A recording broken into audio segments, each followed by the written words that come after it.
The affordability of housing is a significant problem. The City of Iowa City tackles a tough issue.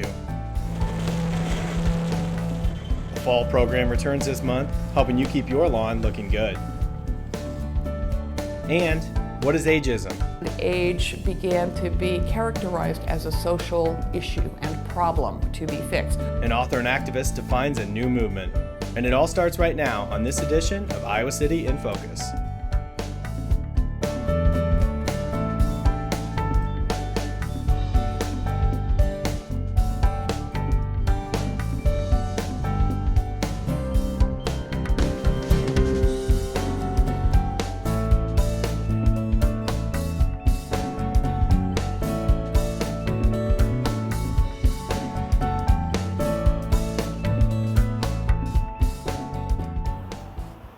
A lack of affordable housing is an issue that faces many different cities.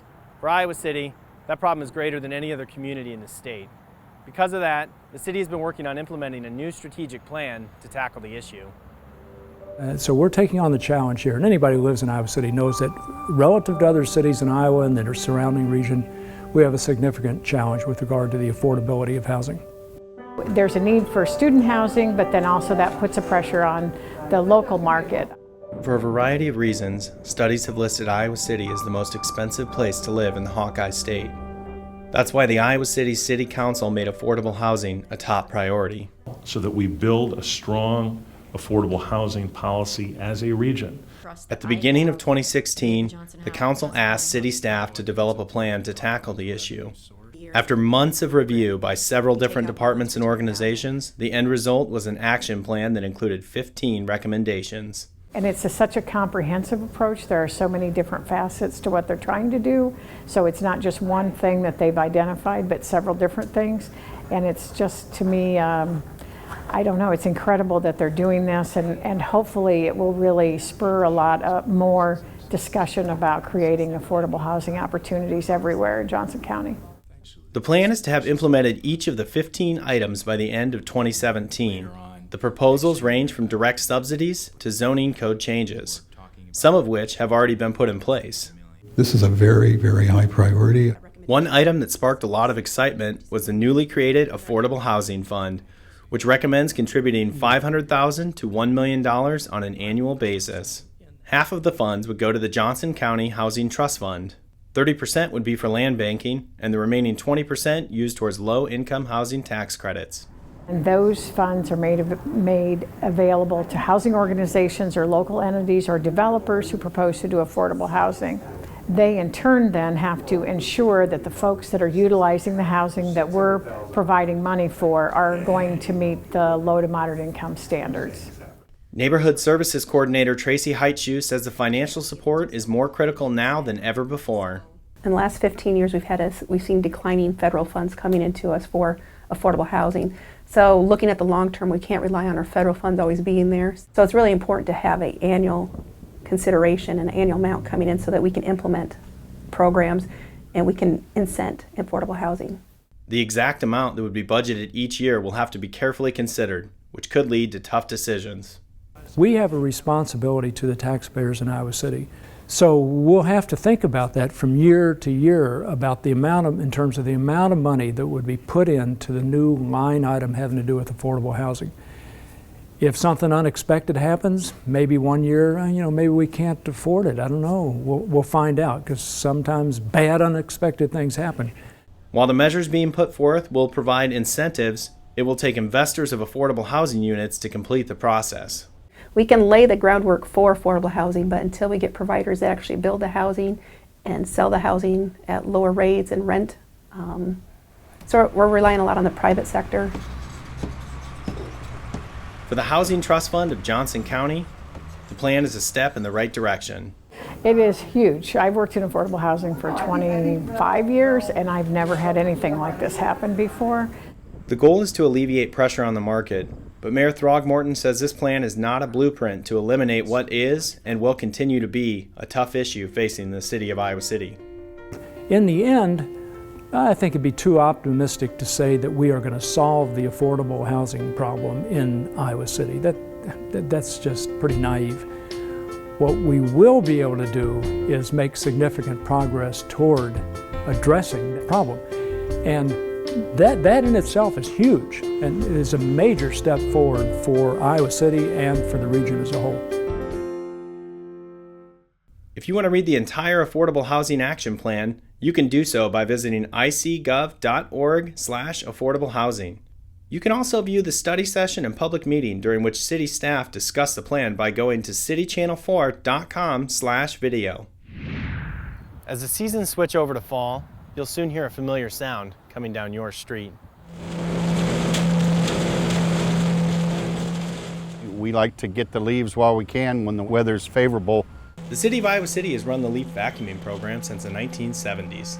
It runs from mid-October until just before Thanksgiving, offering residents the chance to rake leaves into big piles for pickup rather than having to bag them.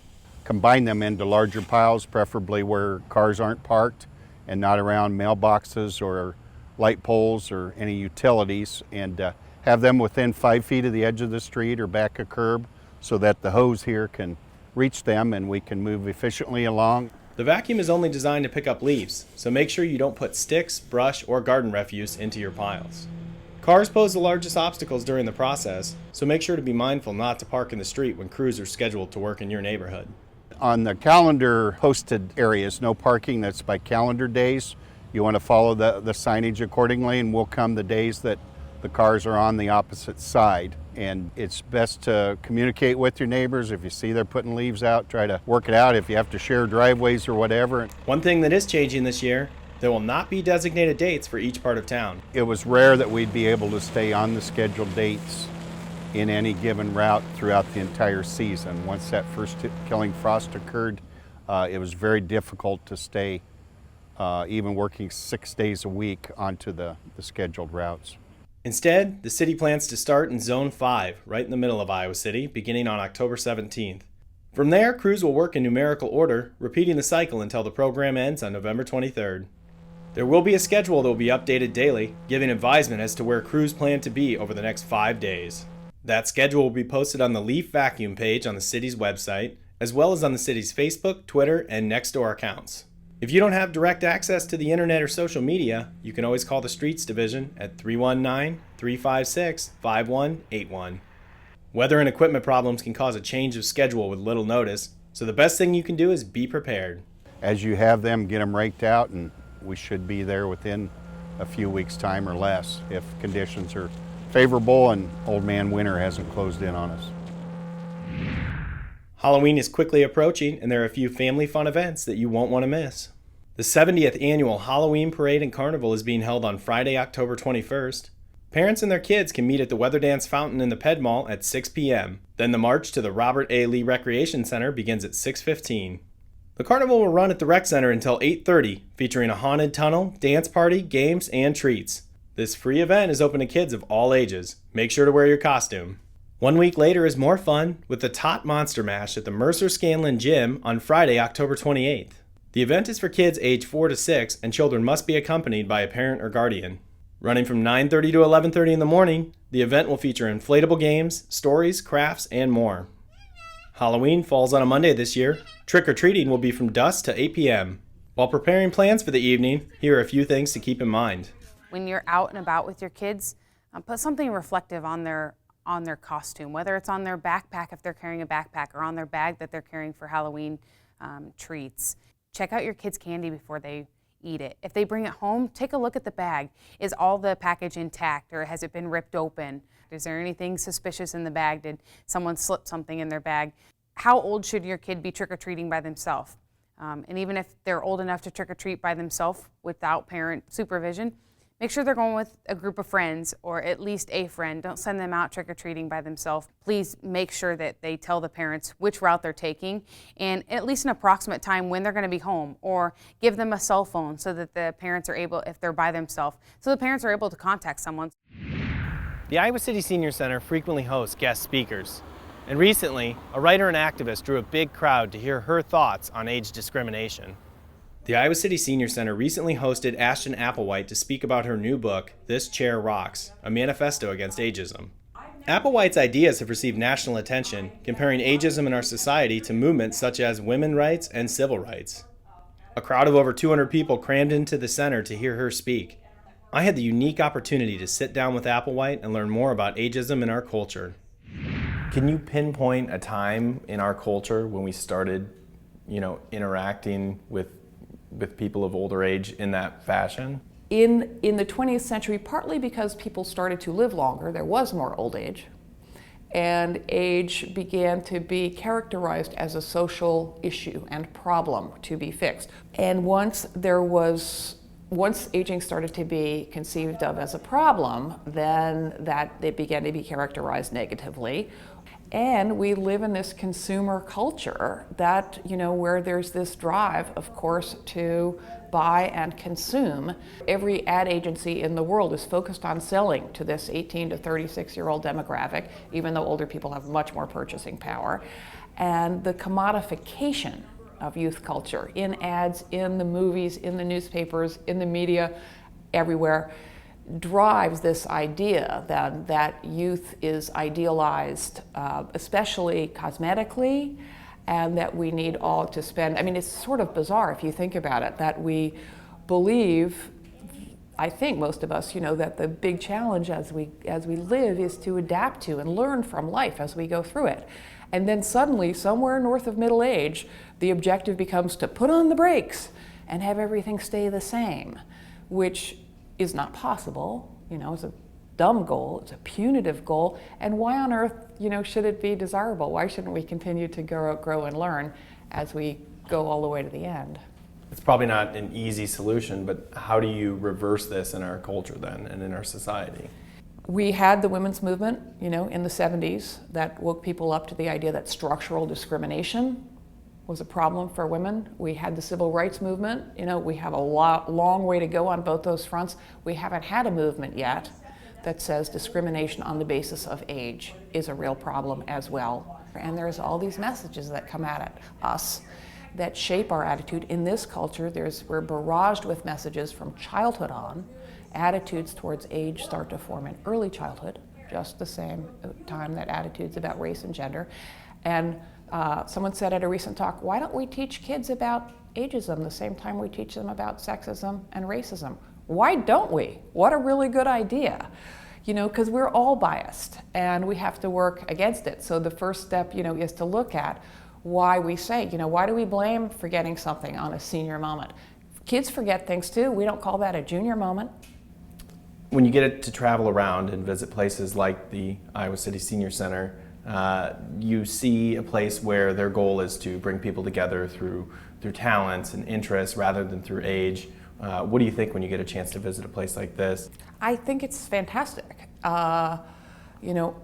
Ideally, we wouldn't need senior centers. We would have community centers for all ages, where if you were interested in bird watching or finger painting or learning Snapchat or whatever, people would come together and age would be invisible. That's not the world we live in, at least not yet. So it's fantastic, and I want to point out that I think the age, you need to be 55? 50. 50. Mm-hmm. So that's 50 more years of life. That is a huge, huge, huge demographic. So I think it's fantastic that there's a place for people to come and go. I would love to see, come and do that. I mean, the range of stuff here is fantastic. The directors, the people I've met are terrific, and the people who, it didn't surprise me, but they're, super sharp and super interested on stuff. And having a place like this to come and meet other people and do things. The biggest obstacle to aging well is social isolation. So anything that brings people together is a good thing, and it's fantastic to have this terrific facility. You can see the full interview in its entirety by going to our website. That's citychannel4.com/video. Next time on Iowa City in Focus, the upcoming holidays present a spike in need for food assistance. Learn how you can help out by being part of Project Holiday.